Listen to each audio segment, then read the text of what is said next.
Title: The Price of Rhea's Dream. The soft hum of crickets filled the air as Rhea sat at her wooden desk, her eyes heavy but determined. The old clock on the wall ticked past midnight. Again. Stacks of textbooks surrounded her, pages filled with highlighted notes, scribbled formulas and medical terms she'd read over and over. Her mother was already asleep in the next room, and the candles flickered weakly, threatening to go out. But Rhea refused to rest. She wanted to become a doctor, not just for herself, but for her family, for her community. She had seen too many people die in their township because they couldn't afford proper care. She wanted to change that. Every morning, Rhea woke up before dawn, washed with cold water and caught the early taxi to school. She carried her books like treasure, and even though her shoes were worn out, her spirit wasn't. Her best friend, Ntokozo, often teased her gently. "Rhea, you're always studying. Don't you ever rest?" Rhea would smile even when her eyes were red from sleepless nights. "I'll rest when I become Dr. Mokoena," she'd say with a grin. Ntokozo admired her and sometimes worried for her. When other students went out after exams, Rhea stayed behind in the library, reading and revising again. The road wasn't easy. There were nights Rhea studied on an empty stomach. Her mother's small salary couldn't always stretch to cover food, school fees and transport. Sometimes when the candles burned out, she studied under the dim light of her phone until the battery died. She cried quietly on some nights, the pressure almost too heavy.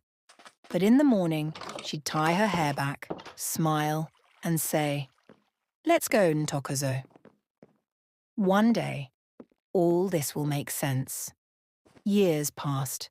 Rhea finally wrote her matric exams, the toughest months of her life. She barely slept, spending most nights at Ntokozo's house where they revised together, surviving on coffee and hope. When results came out, Ntokozo ran to her house screaming, "Rhea! You did it. You got 7 distinctions." Rhea's mother cried tears of joy, hugging her tightly.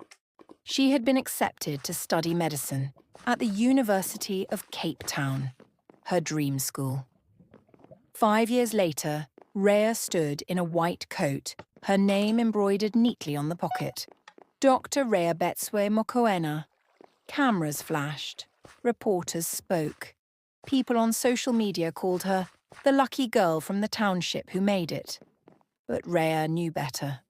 They hadn't seen the nights she studied until sunrise, the meals she skipped, the prayers she whispered through tears, or the hours she walked to school when she couldn't afford transport. They didn't see Ntokozo sitting beside her, keeping her company when she wanted to give up. They didn't see the grind, the sacrifice, the effort. They saw only the success. At her graduation, Rhea took the microphone and looked into the crowd, at her mother, at Ntokozo, at all the faces that had doubted her. "People call it luck," she said softly, but luck didn't stay up all night studying. Luck didn't cry and keep going. Luck didn't work double shifts to pay school fees. I did, and I'd do it all again. The crowd erupted in applause and Ntokozo stood there smiling, tears in her eyes. Later that night, as Rhea sat in her small apartment overlooking the city lights, she whispered to herself, "Every sleepless night was worth it. My hard work wasn't luck. It was the price of my dream." Would you like me to write more stories like this? Then please be sure to subscribe to the channel so you can see the next one. And like this video too, for good luck.